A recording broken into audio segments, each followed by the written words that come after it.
Quando chegou esse papo de internet, foi algo assim surpreendente, mágico e depois um pouco assustador para quem estava na TV. Pô, nós estamos nos veículos tradicionais aqui, cada vez mais verba indo pro digital, como é que vai funcionar isso? Até surgiu um movimento muito inteligente das próprias grandes emissoras de criarem o 360. O Brasil Gente que eu apresento, o Bora Brasil que eu apresento na Rádio Bandeirantes, são produtos que vão nos veículos tradicionais, mas que não necessariamente são vistos nos veículos tradicionais. Perfeito. Eu tenho gente que me acompanha muito depois do programa. Fala, pô, te vi no Brasil Gente lá 10 da noite e tal, no canal do YouTube, que tem milhões de seguidores. Na rádio, a mesma coisa. Então ali trouxe um conforto pra gente, uma forma de enxergar. Dá pra você trabalhar de uma forma interessante no 360.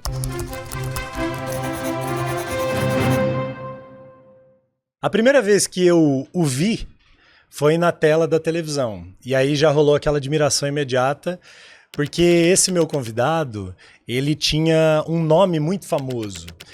E enquanto muita gente acha que ter um nome muito famoso, um sobrenome, ser filho de alguém, assim, facilita, a gente sabe que muitas vezes dificulta. Porque ele carrega um nome muito famoso, mas ele tem uma identidade muito própria. E isso foi o meu primeiro contato, até que finalmente eu o conheci pessoalmente. E aí foi quando eu realmente entendi o tamanho desse cara que está aqui hoje. Porque ele nunca tinha me visto e eu entrei ao vivo enquanto ele apresentava. Eu entrei num estúdio em que ele apresentava ao vivo e ele, no meio da transmissão, abriu o braço, falou, Theo, cara... E eu fiquei todo honrado, né? Porque assim, quem sou eu perto do Joel da Atena? Você é o Theo Taveira, cara. Que é um grande cara. Cara, um grande profissional, o que é isso? Muito obrigado por ter me chamado, me convidado. Estou muito feliz em estar aqui.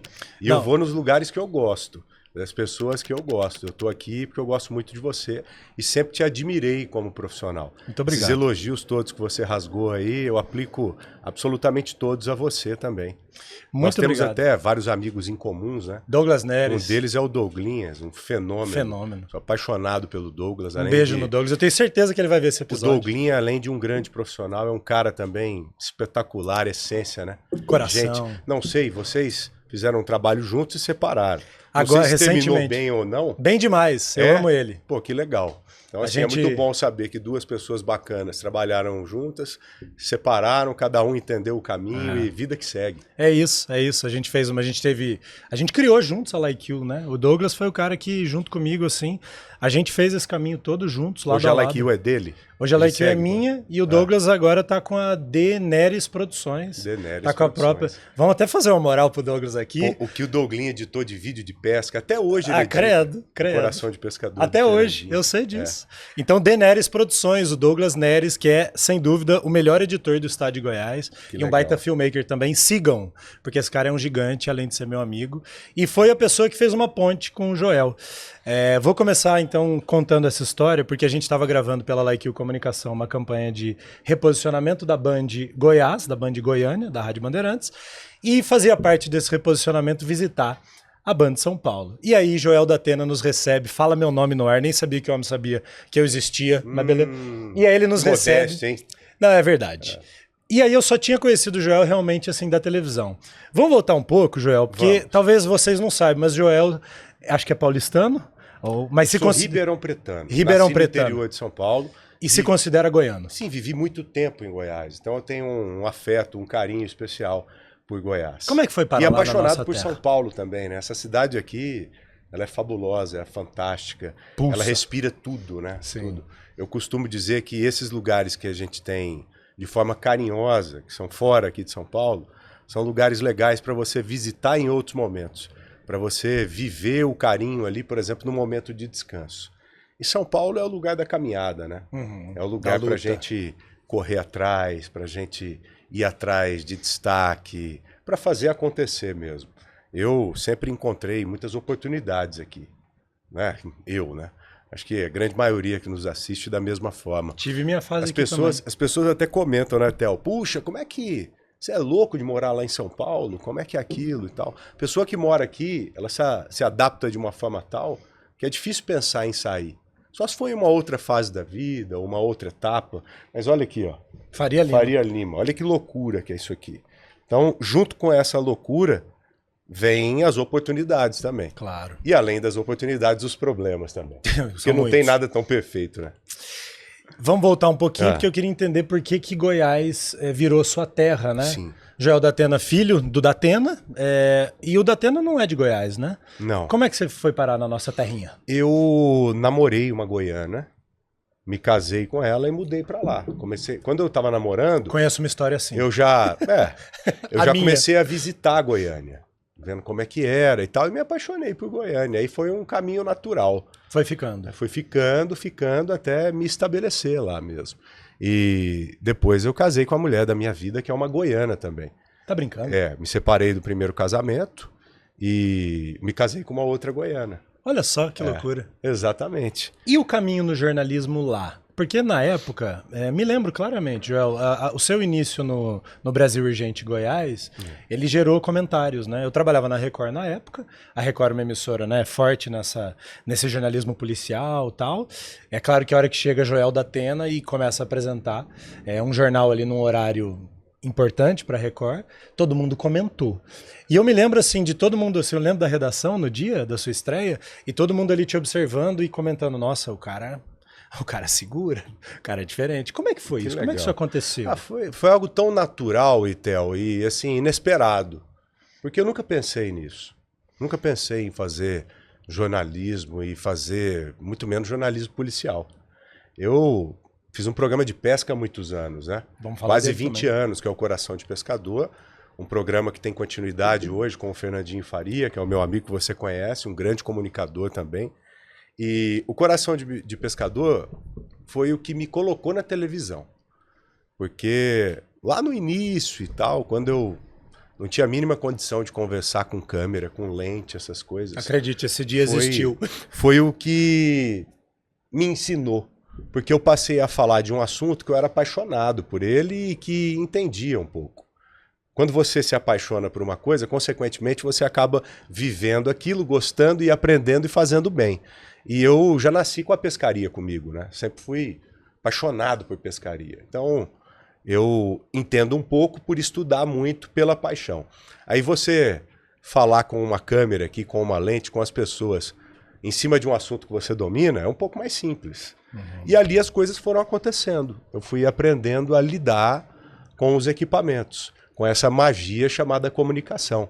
É diferente de você, já começar do nada, né? Falar, pô, e aí? O que eu vou falar? O que eu vou fazer? Como é que é essa câmera aqui? Como é que é essa e tal? Então a pescaria me ajudou muito nisso. Fernandinho me ajudou muito nisso. Aí as coisas foram acontecendo e passei a fazer um programa de turismo depois. Até ali em 2008, acho, alguma coisa assim, uma pessoa lá da Record entrar em contato comigo, bem antes dessa história de Brasil Urgente. Uma pessoa entrou em contato comigo e falou, Joel, tudo bem? Eu sou diretor aqui e tal. Vamos falar, uma Você acha que vale? Claro, Nathalie. A Nathalie, linda Nathalie. Nathalie Nanini, uma baita profissional. Nunca mais a encontrei, Tá sabe? lá na Baixada Santista. Ela é uma pessoa que me falou algumas coisas que eu me lembro até hoje, que eu vou até citar algumas. Aí ela falou, Joel, tem um pastor aqui que coordena a TV, não me lembro o nome dele. Luciano. Era Luciano? Ele falou, ó, ele te viu aí num programa, gostou do seu trabalho, nessa área de turismo e tal. Ele viu no coração. Aí era até um programa de turismo, não era nem o Coração de Pescador. Aí ele viu depois o de Pescador e falou, pô, gostei desse cara. Não sei porque ele gostou ali. Falou, pô, queria fazer alguma coisa com esse cara. E me chamou para fazer algo no jornalismo. Aí a Nathalie conversando, eu falei, não, Nathalie, obrigado por me chamar e tal, mas eu não sou desse ramo, não. Isso aí não é para mim.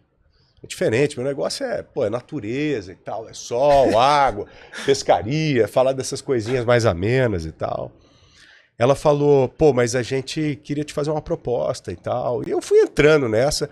Ali eu comecei a perceber que eu poderia, talvez, pensar em alguma coisa nesse sentido.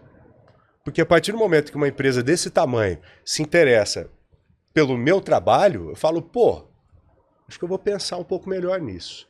Aí fiz até uns pilotos lá, que ela pediu para fazer, sem nunca ter pisado em estúdio. Quase trabalhamos juntos. Exatamente. E acabou não rolando por um motivo que eu prefiro não citá-lo nesse momento. Tranquilo? Foi alheio a quase tudo, sabe? Mas teve um movimento ali que felizmente fez com que não rolasse naquele momento, porque eu acho que tudo tem que acontecer na vida da gente no momento certo, né? E não aconteceu, mas ela falou assim, ó, eu admiro muito o seu trabalho, eu me impressionei com algumas coisas e, pô, eu não era nada, né? Hoje eu sou muito pouco, naquela época menos ainda. Aí ela falou assim, eu gostei muito de algumas coisas que eu vi e tal, e eu acho que um dia a gente vai trabalhar juntos. E quando você tiver cabelo branco, você vai ser uma das pessoas importantes da comunicação. Falei, caramba, o cabelo pretinho naquela época. Eu falei, será? Eu nunca acreditei nessas Tô brincando, coisas. que frase maravilhosa. Cara, quando eu me olho até hoje com o cabelo branco ali, apresentando jornal, essas coisas... Você lembra dela? Eu lembro dela, cara. Ela nem sonha isso. Agora ela vai saber. Certamente ela nem se lembra disso e tal. Muito menos que ela comentou isso comigo. Mas foi uma passagem legal, uma pessoa que colocou pra mim uma virada de chave. Sabe, ela me falou algumas coisas e me deu a entender algumas outras que me fez acreditar um pouco mais. Aí depois, Joel, bem eu adiante... tenho certeza que ela vai se emocionar muito com essa fala. Ela não tem noção disso. Eu acho que eu... Agora vem perto de mim aqui. Só pra você não ficar todos prontos. Ah, tá bom. Eu até comentei isso esses dias, sem falar o nome dela, mas aqui eu fiz questão pela relação que todos nós tivemos ali em comum. Mas foi um momento legal. Ali eu te confesso, eu tenho certeza absoluta, porque foi um movimento de fora do meu ciclo, que se interessou pelo meu trabalho e que me fez crescer um pouco. Sabe? Falou, pô, esse negócio pode funcionar. Primeira vez. E, cara, mesmo sendo filho de quem você é, isso nunca tinha passado na tua cabeça? Não, isso aí foi muito distante para mim. Esse talento que eu vejo hoje na televisão, esse tipo de comunicação, esse hard news que a gente faz hoje, era muito distante para mim. Muito distante. E depois, felizmente, além da dedicação, por ter tido a contribuição de muitas pessoas próximas a mim, a sorte também bateu na minha porta, né? A sorte precisa estar junto com você também. Por quê, Joel? O que rolou? Sabe aquela sorte? Primeiro, a sorte de ter um sobrenome forte. Porque, me desculpe discordar de você. Não, eu quero que discorde. Acho que você falou até fora do ar, não sei se já estava gravando, que é muito mais difícil para quem tem nome de peso. Às vezes é difícil também. Eu não acho, Theo. Não? Acho que é mais simples. Não tem uma cobrança... E daí, pô? A cobrança é no sentido de, pô, o cara é filho do Neymar, o cara é filho do Robinho, eu quero ver aquele cara jogar ali. Se o cara entra em campo e joga, beleza. Resolveu. Mas quantas pessoas melhores que esses caras nunca tiveram a mínima possibilidade de serem vistos? Perfeito. E a mesma coisa comigo. Você imagina quantas pessoas passaram melhores do que eu no que eu faço e que não tiveram as oportunidades que eu tive. Então, assim, você agarrar a oportunidade, você ter condição de seguir a partir daquela oportunidade... É algo assim que depende exclusivamente de você. Então, assim, eu tive a sorte de querer ser visto, uma, duas, três vezes, querer ser visto fazendo outras coisas, querer passar por desafios. Tive a sorte de ter pessoas ao meu lado que me incentivaram naqueles momentos de, eu não vou seguir mais não. Não quero, vou fazer outra coisa. Teve muitos desses momentos? Teve. Quando eu fui dispensado uma vez de uma emissora, eu entrava no carro e ficava rodando, sabe, pela cidade no horário que eu estaria no trabalho. Goiânia, Joel? Aí eu ficava rodando e tipo barata tonta, sabe?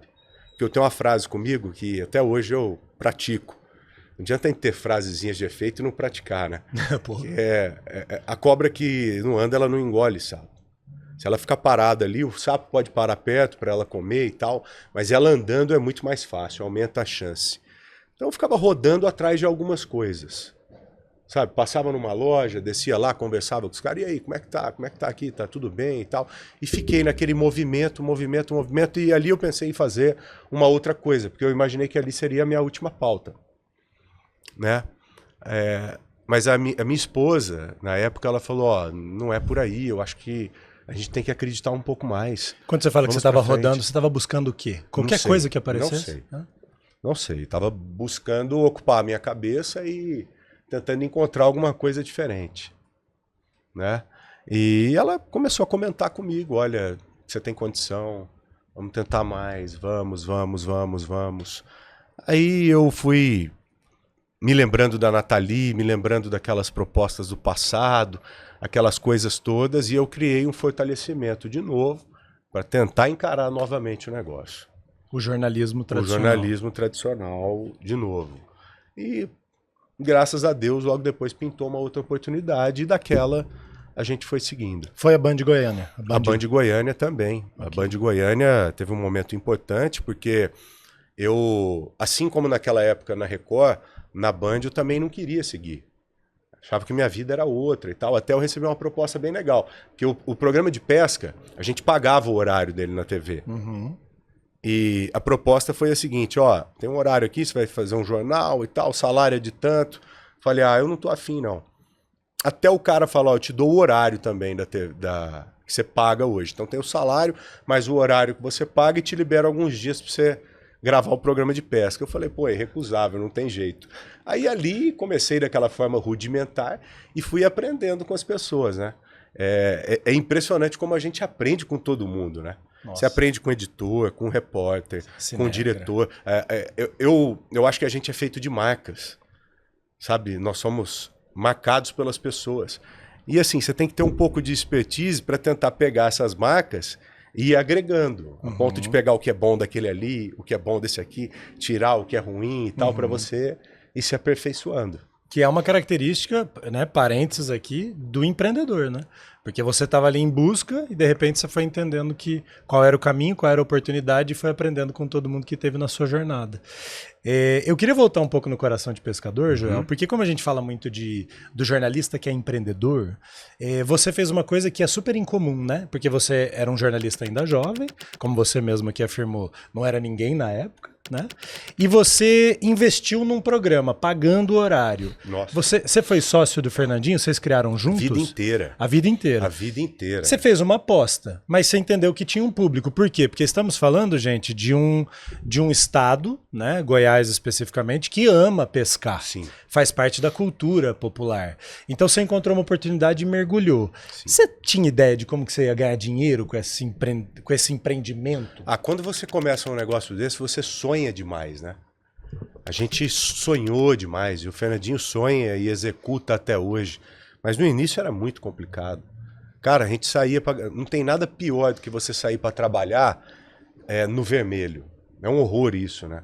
A empresa no vermelho é um horror. Ela dá um baixo astral pra gente. E a comunicação, ela tem algo que maltrata a gente às vezes. Né? Você tá mal, você tá gripado, você tá com dengue, você tá com o caixa lá embaixo. Quando liga a câmera, você tem que estar bem. Obrigatoriamente você tem que estar bem. Igual esses dias eu tô trabalhando arrastado mesmo, sabe? Peguei uma gripe aí e tal, já passou daquele processo de passar pela frente, por isso que eu tô aqui, mas você tem que ir arrastado, cara, e liga a câmera ali, você tem que estar bem. Então a gente fez muito isso, de sair para viajar sem ter nada, e tendo que pôr do bolso, até ir acontecendo. E a gente foi buscando, sabe, de bater na porta dos outros e vender. Pra quem vocês vendiam? Isso nossa, é importante. Vendia pra todo mundo. Fazia merchan de espetinho, de plano funerário. Plano funerário, sério? Tudo que você imaginar. Espetinho era Casa de Carnes Canarinho, o espetinho do pescador e tal. E a gente lá, ó. Meu amigo, Canarinho? Cara, tem você acabou de ganhar um merchan milionário aqui. Tem de tudo, Theo. De tudo que você imaginar, cara. Tudo que você imaginar. Permuta em açougue, permuta em posto de combustível, loja que arruma carro, tinta. Pintou o peixe, pintou Unitintas. Pintou o gigante, pintou Unitintas. O vozeirão do homem. E ia, o programa tinha de tudo, cara. Era assim uma coisa absurda. Você piscava, entrava um patrocinador ali. Porque chegou uma fase que a gente nem acreditava. Falava assim, ô Fernandinho, olha isso aqui. Ele olhava pra mim e falava, Joel do céu.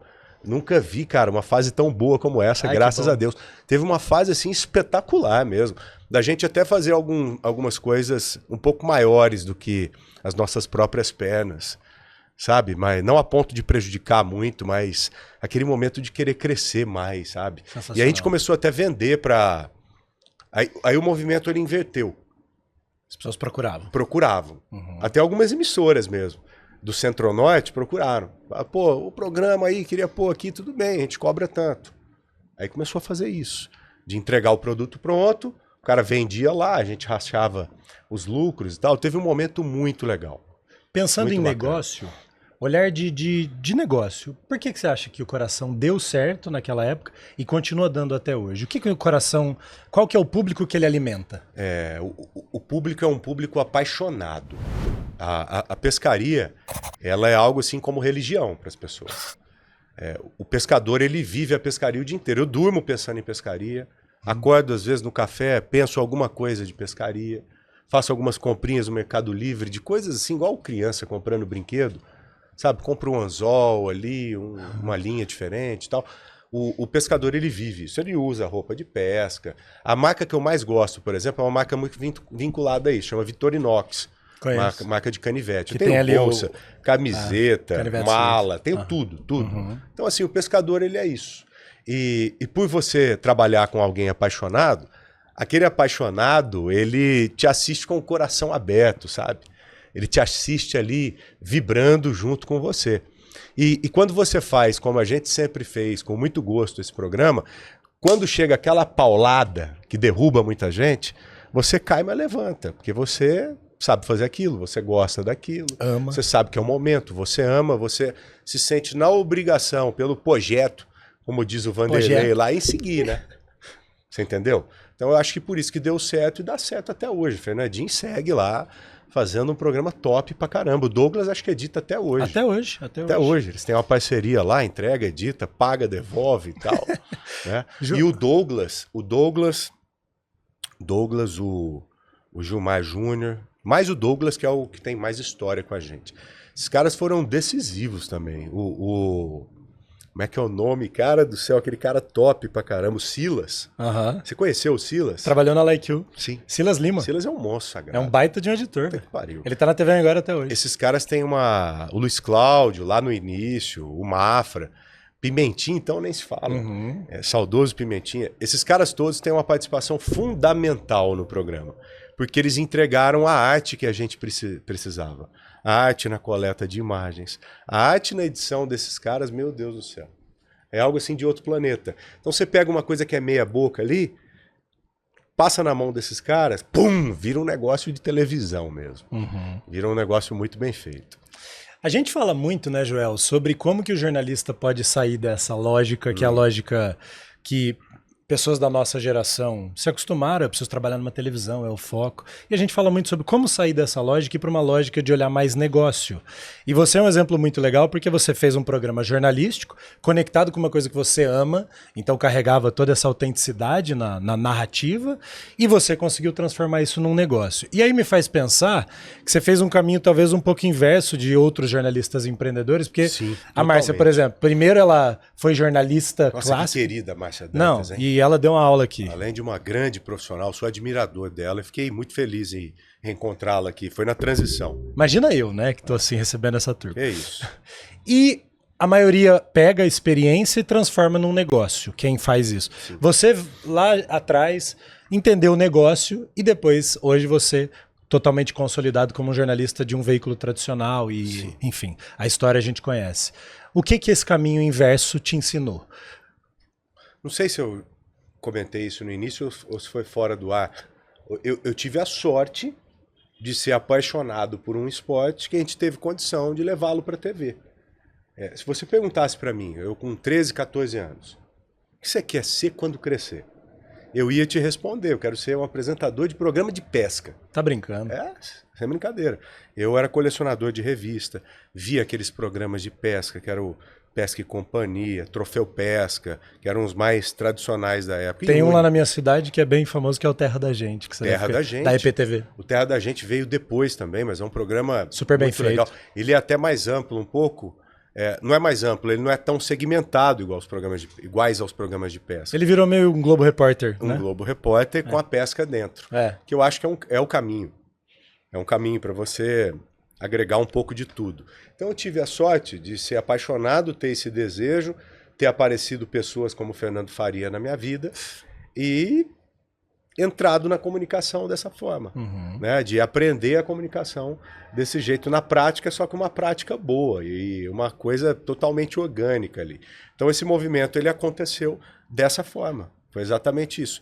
É porque normalmente é como você falou, última pauta, aí você vai pensar em outras coisas. Terminei minha última pauta, tchau, muito obrigado, eu vou pensar em fazer um programa para mim. Né? Então foi o inverso, muito bem pontuado. E como é que você enxerga hoje, Joel? Porque tem vários aspectos desse projeto. Porque assim, primeiro que profissionais de vídeo, a gente tem aqui um cartão de visita que nos ajuda em muitos aspectos, né? Talvez quem nos assista, e às vezes as pessoas comentam isso comigo, mas eu não sou do vídeo, como é que isso funciona pra mim e tal. Eu queria entrar um pouco num ponto, você é um cara super experiente que conhece o mercado pra caramba, como é que você tá enxergando esse mercado novo, dessa nova comunicação? Onde é que essa molecada vai se inserir e como deve se inserir na sua visão? Nossa, Theo, eu acho que quando chegou esse papo de internet, foi algo assim surpreendente, mágico e depois um pouco assustador para quem estava na TV, né? Principalmente. Falou, pô, nós estamos nos veículos tradicionais aqui, cada vez mais verba indo para o digital. Como é que funciona isso? Como é que vai funcionar isso? Até surgiu um movimento muito inteligente das próprias grandes emissoras de criarem o 360. A partir do momento que você cria o 360, o Brasil Gente que eu apresento, o Bora Brasil que eu apresento na Rádio Bandeirantes, são produtos que vão nos veículos tradicionais, mas que não necessariamente são vistos nos veículos tradicionais. Perfeito. Eu tenho gente que me acompanha muito depois do programa.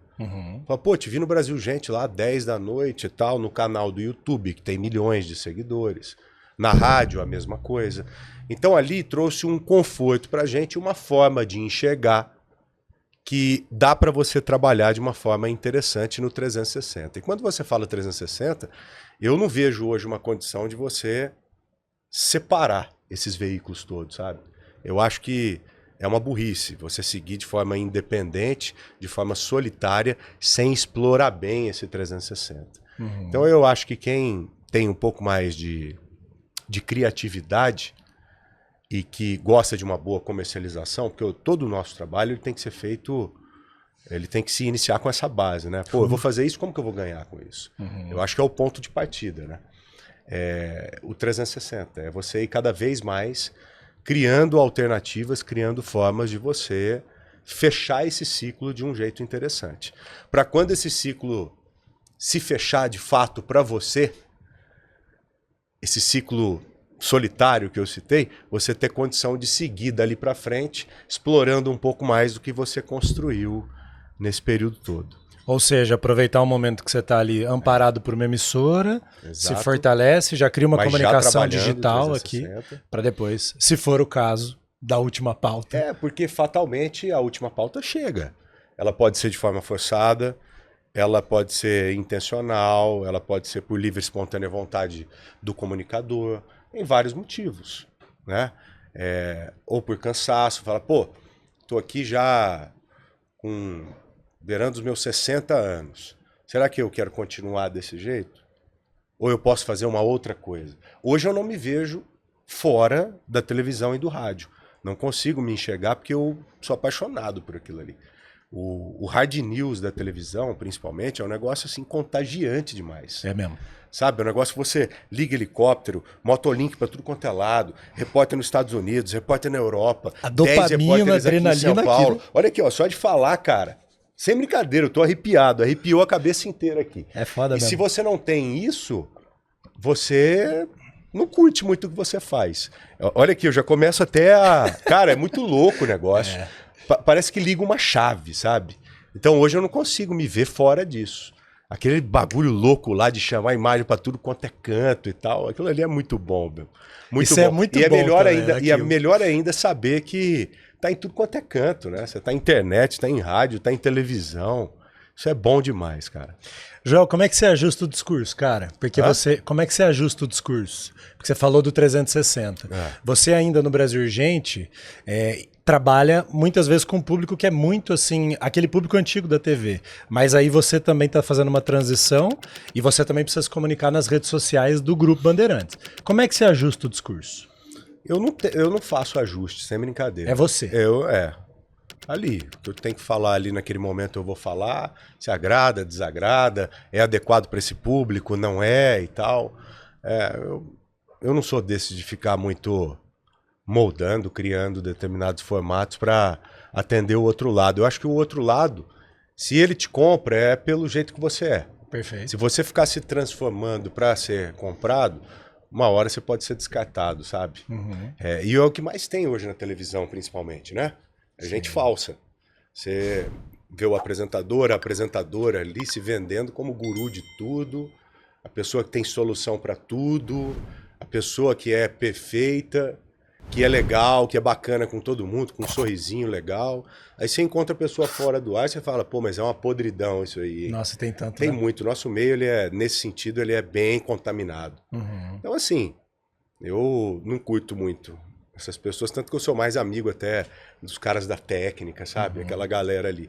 Tenho bons amigos de vídeo, mas a essência, ela faz parte ali do que tá fora do vídeo também. Então, assim, eu acho que tem muito disso na TV, principalmente. É um meio muito competitivo e essa competitividade, ela te leva, ou leva algumas pessoas a se construírem de uma forma ali que não é sólida, sabe? Eu acho que mais cedo ou mais tarde as pessoas acabam vendo, né? Claro. Quem é de verdade e quem não é. Você chegou num ponto que eu ia te perguntar, inclusive. A internet, enquanto comunicação e ferramenta de entrada ali na vida das pessoas, ela exige muito mais autenticidade, né? A comunicação, a internet compra muito menos esse fake. E você é um cara que pegou uma linha, você veio ali substituindo o teu pai, e você, eu tenho certeza que precisou criar um estilo próprio e criou. Sim. Esse estilo próprio que você criou, e dentro de uma transformação da sociedade também, né? De 20 anos para cá, como mudou? Como é que você fez para se perceber? Agora eu tô entendendo um pouco melhor a sua pergunta.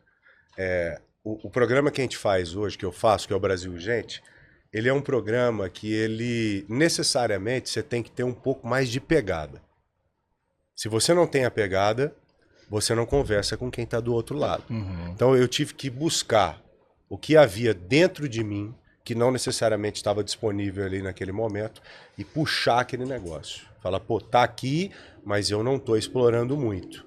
Então eu puxei essa pegada um pouco mais forte, esse senso de indignação que eu sempre tive, mas que nem sempre eu dividi com os telespectadores. Perfeito. Então eu puxei aquilo ali, não que não fosse uma característica minha, sempre foi. Mas eu tive que buscar e trabalhar melhor isso. Era o produto que você precisava ter naquele momento. Porque se você trata de determinado caso que é absurdo sem se indignar, tá errado, você tá no lugar errado. Então eu tive que trabalhar bem isso. Trabalhar bem isso para ter condição de fazer o que tem que ser feito. Porque o nosso trabalho ali, ele vai muito nessa ideia de você mostrar o que às vezes é ruim e ter condição de cobrar uma solução para aquilo ali. E se você não conseguir resolver aquele problema naquele momento, você deixar as outras pessoas um pouco mais preparadas para que elas não caiam em ciladas parecidas. Então, o objetivo é esse. E para atingir esse objetivo, eu tive que trabalhar um pouco melhor essas coisas. Queria te pedir para nos contar um pouco assim de bastidor, de dentro do Grupo Bandeirantes, como é que a Band está se preparando? Você falou assim do 360, como é que a Band está trabalhando essa transformação da comunicação e abrindo espaço para esses novos comunicadores? Nossa, é impressionante o crescimento digital do Grupo Bandeirantes. Hoje se fala muito nisso lá dentro. É inteligência artificial para tudo quanto é lado, é contrato com inteligência artificial. Uma grande empresa que foi criada lá, que é um absurdo de tecnologia, que é a Vibra. Olha só. É uma empresa, assim, absolutamente voltada para o digital e é um negócio, assim, magnífico. O que é feito na Vibra? Tudo que envolve o digital do Grupo Bandeirantes de Comunicação passa pela Vibra. Tudo. É como se fosse uma agência digital? Exatamente. Ok. Exatamente. E uma parceria única no Brasil com o Google, né? O Grupo Bandeirantes hoje, ele tem condição de fazer um filtro do que está sendo mais comentado, mais buscado, mais trabalhado no Brasil através das pesquisas que são feitas no Google. O Google, ele abre só para o Grupo Bandeirantes de Comunicação, isso no Brasil. E aí vocês trazem para a notícia. Então, ou você traz para a notícia ou você acaba utilizando no bom sentido para alguns direcionamentos. Então a Band, ela respira o dia inteiro mais do que nunca o digital. E ali há profissionais específicos do digital, que começam no digital e que vão crescendo lá dentro exclusivamente no digital. Então é um nicho à parte Só que a parte não quer dizer que ele está totalmente isolado. É um nicho ali que trabalha muito bem isso e que tem a responsabilidade de agregar tudo do grupo ali. Se você não faz isso... Não, é ultrapassado e acabou. Com certeza. A gente tem hoje um movimento, eu acho que as vagas em televisão, isso são números, né, recentes, até estava dando uma pesquisada recentemente, a gente teve uma perda de vagas nos veículos tradicionais de 25% nos últimos 13 anos, mais ou menos. E é uma tendência óbvia, né, porque a gente está tendo um crescimento aqui dessa parte do digital. Como é que você enxerga, o que essa molecada ela tem que fazer para de repente olhar para um cara como você, um apresentador tradicional, e falar, pô, que legal, sensacional, admiro, e ao mesmo tempo falar, mas espera aí que eu também preciso me preparar para um novo tipo aqui.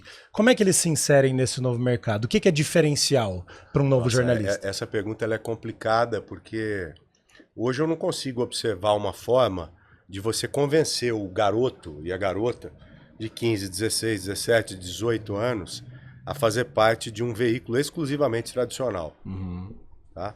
Mas, ao mesmo tempo, eu consigo pensar em como atingi-lo do jeito que a gente faz, que eu estou te comentando aqui no 360. Né? De você ir até ele, não ele ir até você. Perfeito. Porque se depender dele te buscar, dele te procurar ali, eu acho que é um pouco mais complicado. Mas se você atinge trabalhando de forma tradicional e atuando também em algo que não é tão tradicional e você tem condição de chegar nesse jovem, você pode mostrar algumas coisas ali para ele que vai depender muito mais dele do que de você. Ele pode enxergar algumas coisas interessantes para seguir acompanhando o seu trabalho. Hoje a gente tem alguns jovens, eu tenho alguns jovens que me acompanham e que chegaram dessa forma e que começaram a ver algumas coisas ali interessantes na televisão, mas que conversam com a internet. E com ele. Você entendeu? Que conversam com ele. Mas o desafio foi esse, foi chegar até ele. Né? Eu acho que o desafio ele é cada vez maior nesse sentido. Será que quando esse jovem tiver um pouco mais maduro em uma outra fase da vida, ele pode se interessar por um veículo tradicional? Como que a gente tem condição de despertar isso nele ao longo da vida? E o que vai ser tradicional na ocasião, então, né? Eu acho que essa pergunta hoje dificilmente alguém tem a resposta para ela. Concordo. Né? Eu acho que hoje a gente trabalha um público específico nos veículos tradicionais e a gente começou agora a trabalhar esse outro público. A gente está chegando agora nesse outro público. Eu acho que pela grandeza dos veículos que nós temos, os veículos tradicionais, eles já criaram algumas ferramentas para a gente ter condição de fazer essa transição. Não sei nem se é uma transição, mas uma forma de busca dessas pessoas. Acho que busca ou resgate é uma colocação, são colocações mais interessantes do que a transição. A gente está encaminhando para um desfecho, Joel, mas tem um assunto que eu acho super importante, porque eu me lembro da dor que eu senti quando o Boixá faleceu. Porque o Boixá era o meu grande ídolo, assim, e uma coisa que eu tirava o chapéu, assim, absurdamente pra ele era a coragem daquele cara, né, assim, é uma maneira como ele se posicionava e como ele era um cara, eu lembro que eu sofri na época porque eu sentia que ele era necessário naquela ocasião. Muito, muito. Ele era muito necessário, ele estava sendo uma linha de frente, né, e aí existe uma crise de credibilidade na nossa profissão hoje, né, a gente apanha demais, né, como que a gente vai formar essa molecada para continuar sendo um escudo da verdade dentro de um ambiente puramente digital? Jornalistas que vão se formar já são nativos digitais muitas vezes. Como é que a gente vai fazer essa galera continuar defendendo o jornalismo dentro desses veículos? Mas eu vejo isso, viu, Otel? Apesar de ser algo em números pequeno, reduzido, mas ele é existente. Hoje a gente recebe lá estagiários que começam na rádio, principalmente, ou na TV, ainda estudantes. E esses estagiários, muitos deles, têm por interesse já seguir no rádio ou na TV. Legal. É algo reduzido, mas existente. Legal. Tem alguns caras lá que, pô, você já vê que o cara, ele é até fora da geração Z, sabe? Você fala, esse cara não é possível que ele nasceu aqui.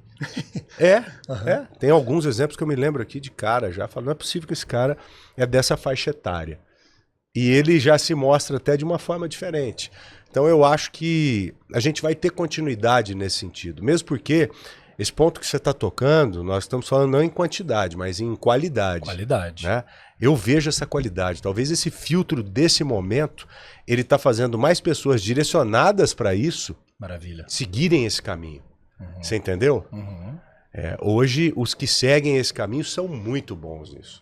Eu acho que o filtro, eu nem tinha me atentado a isso. Essa pergunta me fez visualizar melhor. As pessoas que chegam lá já com essa ideia já são mais determinadas e já são meio que preparadas para isso. Então eu vejo uma continuidade nesse sentido, sim. Que bom, que bom. Joel, a última pauta é um projeto de debate da nossa profissão, debate de alternativas, de um novo jornalismo, seja ele dentro de um veículo tradicional que trabalha o 360, seja fora, fazendo, por exemplo, o que eu estou fazendo, o que o Douglinha está fazendo. Claro. E é um ambiente de debate.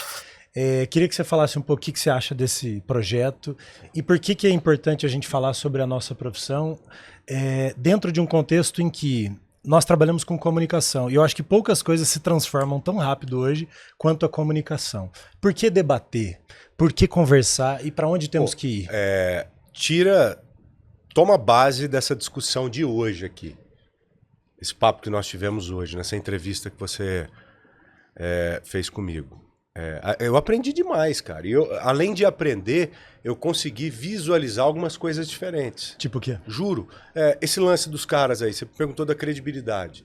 Falei, pô, como é que eu vou responder isso? Molecada hoje só quer internet, molecada não quer saber do tradicional e tal, mas ao mesmo tempo eu tenho exemplos lá que trabalham com a gente, que estão todo dia aprendendo lá e que são diferentes. Pelo fato deles estarem ali, por opção deles próprios, eles que tomaram aquela decisão de procurar aquele veículo, você já vê que é uma pessoa mais determinada a isso. Você entendeu? Eu acho que o filtro aumentou nesse sentido. Eu não tinha me atentado a isso.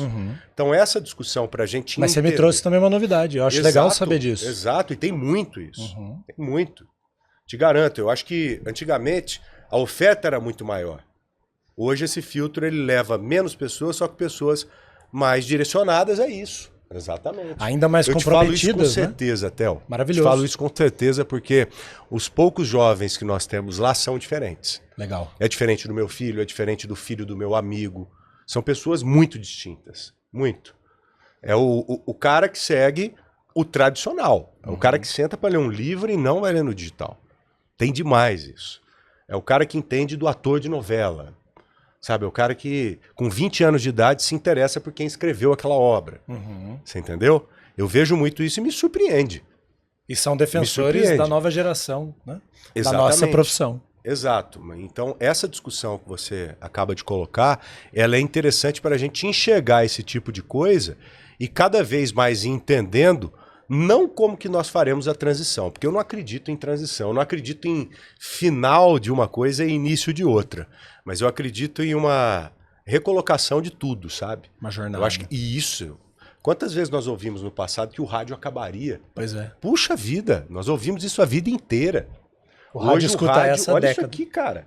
Isso aqui, ó. Imagina, todo mundo tá no rádio. Aumento populacional, consequentemente mais trânsito, as pessoas dentro do carro, aqui em São Paulo, hoje eu gastei 1h40 na minha casa até aqui. Você vem acompanhando o rádio, eu ouço um pouco de podcast e um pouco de rádio. Então você tá dentro do carro vivendo isso que no passado disseram que acabaria, né? Então eu acredito muito nisso também, esse tipo de discussão para ir mostrando pra gente de que forma a gente vai conseguir chegar. Nós vamos chegar, todo mundo vai chegar junto, mas o que a gente precisa fazer para cada um ir se moldando, adaptando para chegar todo mundo junto e ter uma sinergia legal. Sinergia acho que é a palavra, né? É um impulsionando o outro, é um tendo condição de explorar o que é bom do outro. Eu acho que os veículos hoje eles estão, de alguma forma, um pouco desorganizada fazendo isso, mas o Lego ele vai chegar, sabe? Ele vai chegar. O Tetris, né? Perfeito. Talvez daqui a 10 anos a gente converse de novo. Essa discussão que você me proporcionou hoje aqui, ela é essencial para abrir a cabeça nesse sentido. Essencial. Eu queria te dizer que estar aqui lado a lado assim contigo é uma honra pra mim. Pô, você sabe muito, que é da eu fiquei honra muito que eu feliz mesmo assim, de você ter aceito. Obrigado, querido. Eu acho que a gente se conectou ali naquele dia, o dia que você Eu que abriu. agradeço pelo convite, de verdade. O dia que você abriu os braços pra nós ali, eu falei, cara, esse cara é diferente, né? isso, Puta meu cara. amigo. Então, obrigado pelos ensinamentos. Eu que Eu sabia que ia agradeço, ser um Theo. desafio te entrevistar. Jamais. Entrevistar um entrevistador. Eu que tava com esse sentimento de ser desafiado, o que eu vou fazer? Vou conversar com o Theo lá, mas como sempre, fluiu muito Rolou. bem. Você sempre foi e é um grande profissional, um cara que eu acompanho há tempos e que, como um bom entrevistador, soube tirar tudo que tinha a ser extraído mesmo de uma forma genuína. Parabéns. E obrigado. Obrigado você, cara. Ó, gente, a última pauta, vocês sabem, tá no YouTube, que é onde você tá vendo aqui. A gente tá no Spotify também, a gente tá no Instagram, @ultimapauta. E a gente tá aqui com a missão de ouvir caras como o Joel, que vão te mostrar um olhar aberto sobre o jornalismo. Estamos falando com um grande jornalista Obrigado, querido. de um veículo tradicional, mas que também já começa a nos ensinar tanta coisa sobre o novo jornalismo. Então é para isso que a gente está aqui. E você contribuiu muito e eu estou muito orgulhoso. Obrigado, e esse dia ficará registrado na minha história. E obrigado a todos vocês pelo carinho, pela paciência, de Paciência. acompanharem essa entrevista. Parabéns por seguirem o meu amigo Theo. Um beijo. Espetáculo de profissional. Obrigado, querido. Valeu, Obrigado. Joel. Obrigado, fundo do coração. E parabéns a todos aqui que fazem parte desse trabalho. Olha quem chegou, Cleisla Garcia. Olha Beijo. ela lá! Joel, obrigado, irmão. Obrigado, querido. Tamo junto. Beijo pra vocês. A gente se vê no Tchau. próximo episódio da Última Pauta, segunda temporada rolando. Boa. A gente se vê.